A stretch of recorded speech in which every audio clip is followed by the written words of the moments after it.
বাবা আমার তো ভীষণ খিদে পেয়েছে তোমাকে দেখে। এখন আমি এই খাবো? এইগুলো খেলে হবে না বাবা, আমার খেতে বললাম তো। ভীষণ খিদে পেয়েছে গো। একটা খা, লিংকিটা পরে খা। গাইস সেই কালকে তো হলো, কালকে ওই হসপিটাল দিয়ে আসলাম, এসে খেলাম দিলাম, তারপর ঘুমালাম ব্লগ শেষ করে। তারপর আবার সেই 4:30টার সময় কালকেই আমরা বুঝেছি, জানো তো, মামাকে দেখে না কালকেই বুঝেছি যে মামা যেভাবে পরিস্থিতিতে আছে থাকবে না, এই রাতটা কোনো রকমে কাটাতে পারলে হয়। আমাদের ভয় ছিল যে রাতটা কাটাতে পারবে কি না, কিন্তু সেই 4টের সময় ফোন এসছে আমাদের কাছে। সেই ফোন এসছে পরে শুনেছি, তখনই আমরা তাড়াহুড়ো করে, তাই না? দিদি আমাকে 4:30টার সময় ফোন করে, বলে কি এবং তাড়াতাড়ি যাবি, মামা কেমন করছে। তা বলছে দি আমি কি করে যাব, পাপাকে তো এরকম ঘুমানো, আবার স্কুল আছে, তোরা যা, আমি পরে যাচ্ছি ওকে স্কুল দিয়ে। এবার তখন বল ঠিক আছে বলে দিদি ফোনটা রাখলো। 5-10 মিনিটের পরেই খবর এসছে যে মামা আর নেই। তারপরে ওই অবস্থা, ওরকম ভাবে ব্রাশটা করে সবে বেরিয়েছি। তারপরে একবারে ওখান থেকে বের করে বাড়িতে আনা হয়েছে, কেন কি মামা প্রচুর বাড়িতে আসার জন্য কালকে খুবই করেছিল। বাড়িতে আনা হয়েছে, বাড়িতে আনা হয়েছে সেই 10টার দিকে। তারপরে এখানে কিছুক্ষণ 1 ঘন্টার মতো রেখেছি। বুলটির কান্না যদি দেখতে গাইস তোমরা, কেউ চোখের জল দাঁড় করাতে পারতো না। ওই মেয়েটা যা কান্না কেঁদেছে, ভীষণ ভীষণ। এরা 3 ভাই বোন যা করেছে কালকে।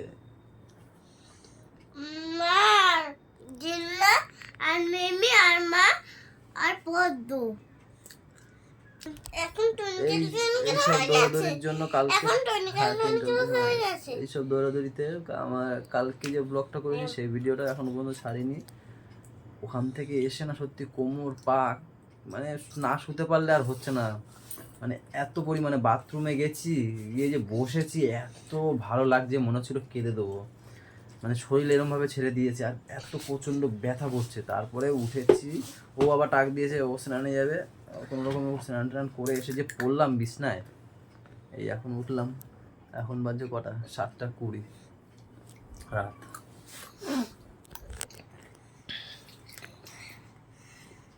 তাই এখন দেখি কালকের ব্লগটা এখন ছাড়বো। আর এখন এখন যা করতে পারি এখান থেকে শুরু করছি ব্লগটা, এখান থেকে যা করতে পারি যা হয় আর কি। ভাবছিলাম একবার ক্যামেরা তুলবো না, তবে যে না, বাড়ি যখন এসছি করি, যা পারি করি, সেই কারণেই ক্যামেরা তোলা আর কি। তো চলো গাইজ, এখান থেকে আমরা ব্লগ কন্টিনিউ করি, সবাই সাথে থাকবো।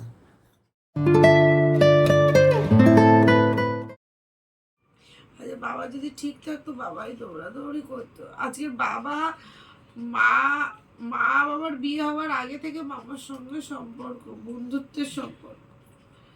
সেখান থেকে মামা যখন চলে গেছে না, বাবার ভিতর দিয়ে বাবা ভেঙে গেছে একদম। ওরা কতটুকু বলো, বুলটি কেষ্ট কতটুকু, ওদের কি কষ্ট বলো তো, বুকের ভিতর ফেটে যাচ্ছে ওদের। কেষ্ট কি দায়িত্ব পালন করবে, কি করবে ওরা।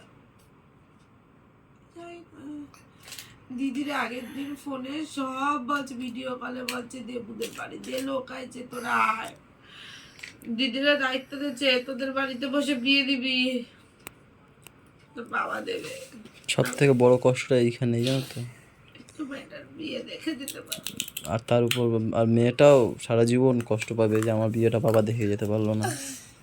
আমি যেমন নিজে কষ্ট পাই যে আমার ছেলেটাকে দেখে যেতে পারলো না, আমি তাই ভাবি সবসময় যে আমার বাবাটা আমার ছেলেটাকে দেখলো না, আর ও সেটা একটা কষ্ট থেকে যাবে। তো বয়স হয়নি চলে যাওয়ার, সেটাই। রোগে শেষ করে দিল। ডাক্তার ধরতেও পারলো না কি হয়েছে, 15-16 দিনের বেশি হয়ে গেল, মামাটাকে কিচ্ছু করতে পারলো না। কালকে কি কষ্ট যে পেয়েছে ভীষণ। কালকে সত্যি দেখে আমি বাবার কথা পুরো ভাবছিলাম। আমি যখন এই বাবা যখন লাস্টে যায় যেরকম সময় ছিল না, আমি তখনই যে আমি মামাকে দেখছি আর বাবার কথা পুরো একদম চোখের সামনে ভাসছে যে কি কষ্ট পাচ্ছে মামা। আর ছোট মনু বলে ডাকবেন। আমি যে এই যে যা পারি সামনে বলে দিই, পিছনে বলি না। মামা এটা খুব পছন্দ করতো, বলে এটাই ভালো, যা হবে সামনে বলবে, মন খোলা বলবে। আর একটা কিছু হলেই তো ছোটকা ছাড়া হবে না, রান্না বান্না। আমাকে এটাও বলে রাখছে, বৈশাখ মাসে বুলটি পাকা কথা বল, তোরা আসবে, তুই রান্না করবি পাকা কথায়। আমার আবার এও বলছে। ওইখানে বসে মামা বারবার বুলটির বিয়ে নিয়ে চিন্তা করছিল। বাবার কাছে দায়িত্ব দিয়ে গেছে। বাবারে তাই সেদিন বলছে, তোমার বুলটি বাবা রাখতো না, সেই বাবার কর্তব্যই তোমার পালন করতে হবে, বুলটি বিয়ে তোমারই দেওয়া লাগবে। দিদিকে টাটা দাও, আসো। চলো। কোথায় যাবে এখন? বাবু বাড়ি যা। শেষ দাদা তো বাড়িতেই নেই, কার সাথে দেখা করতে যাচ্ছ? মিমি সঙ্গে মিমিকে জড়িয়ে ধরবে গিয়ে, ঠিক আছে? না হ্যাঁ, ওরকম করে না বাবা। মারি মিমিকে বলবে আমি তো আছি তোমার বাবা, ঠিক আছে? তুমি মিমির বাবা হও তো। মিমিকে বলবে যে আমি তো আছি তোমার বাবা, তোমার টেনশন কিসের, তাই না? মিমির বাবাকে লাগবে তুমি বাবা তো, মিমির বাবা এখন থেকে তুমি। না হ্যাঁ। না কি না, যদি ভালো না হইছে তরমুজ তো বাঁচত একটা। কাকা তুমি বেঁচে দাও, ভালো কোনটা হবে এটা দাও। হ্যাঁ, কাকার লোক আমি। হ্যাঁ, আমাদের পাড়ার ওখানে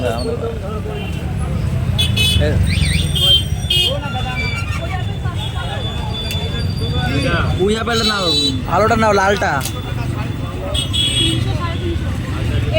কোনটা? 350 টাকাটা নাও, 500 নাও।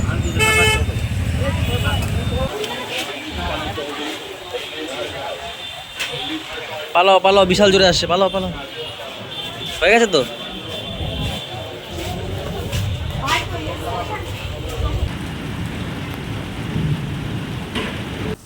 ডিম বসিয়ে দিলে কোথায় গেলে? গাইজ, ওই বাড়ি থেকে আমরা চলে এসেছি।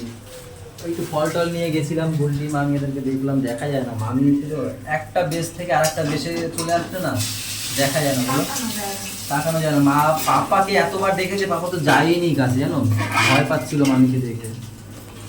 তারপর অনেক পাপা আর মন্তজদার মেয়ে, এই দুজন গিয়ে একটু সবাইকে একটু হাসিয়েছে, মানে ওরা খেলা করছিল, খেলতে খেলতে একটু সবার মুখে একটু হাসি এসেছিল, নাহলে পুরো নির্ঝুম ছিল ঘরটা, বলো। গিয়ে দেখি একদম নির্ঝুম।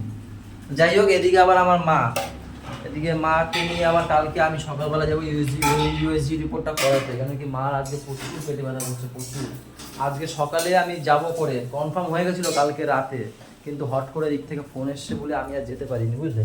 ওদিকে চলে গেছিলাম, দাদাদের বলে গেছিলাম, এদিকে দাদাদের আবার কাজের চাপে দাদারাও যেতে পারিনি নাকি। তারপর তো এখন মার প্রচুর পেট ব্যথা করছে, এই রাতটা কোনো রকমে একটু মা সহ্য করে নিয়ে কালকে সকালবেলা আমি আবার ইউএসজি রিপোর্টটা করাতে বেরোবো।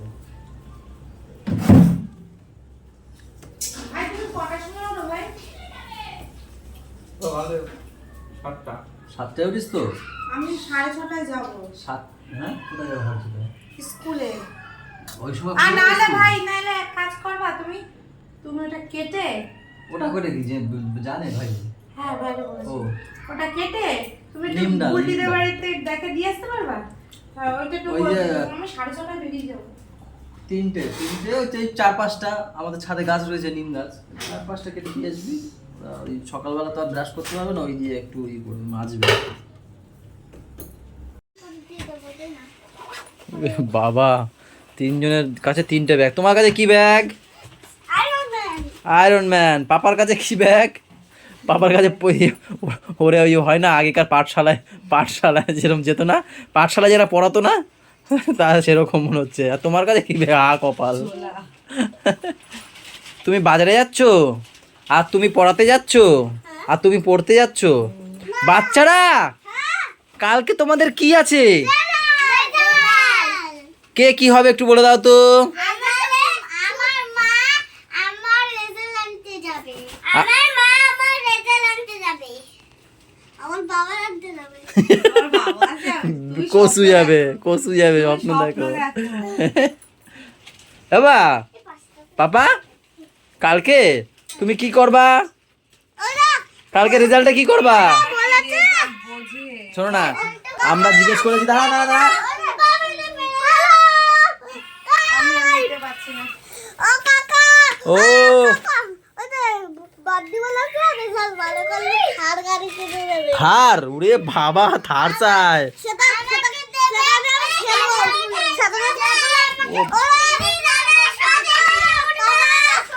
ওরে আমি খেলবো। আচ্ছা আচ্ছা ঠিক আছে ক্যামেরা ঘুরে এবার বাবা কালকে তুমি কি করবা একে আমি জিজ্ঞেস করেছিলাম যে পাপা কালকে তুমি রেজাল্টে কি করবা বলে কি আমি কালকে ঘুমাবো এই যে গেছিল বলে একটু একটু আগে তো বললাম আর দূর মমতাজের মেয়েটা গেছিল বলে ওই বাড়িতে একটু এরকম জমজমাট হয়ে গেছিল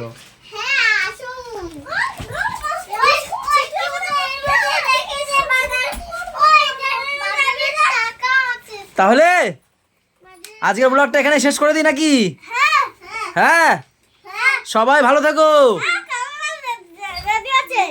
সবাইকে ভালো রেখো তুই ওরা থার গাড়ি দিবি, ওরা মেকআপ বক্স দিবি, তো ভাইরে কি দিবি? ওকে নেবে ও ভাইটা সিলেক্ট তুমিও ঢপ করিসনি। চুপ করো তো ঢপ ছিল না।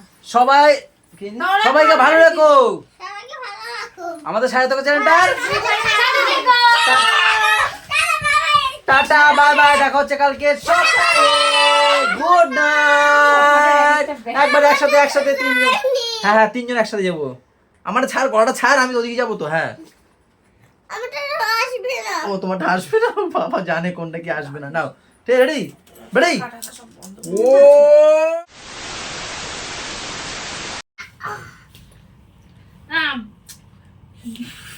ওটো দাঁড়াও। এই বাবা বুকে ব্যথা কিন্তু না হাঁটো শুধু হাঁটো কি সুখ এই ছেলেটারই তো সুখ। আজকে সারা দিনে যে কষ্ট হয়েছে সব হয়ে করে দিচ্ছে এরা তোমার পাড়া যাবে না তুমি এখানে আসো তুমি আমার মাথা করে দাও এখানে আসো হয়েছে কি করে হয় আমি তোকে তাহলে মিনি খেলা না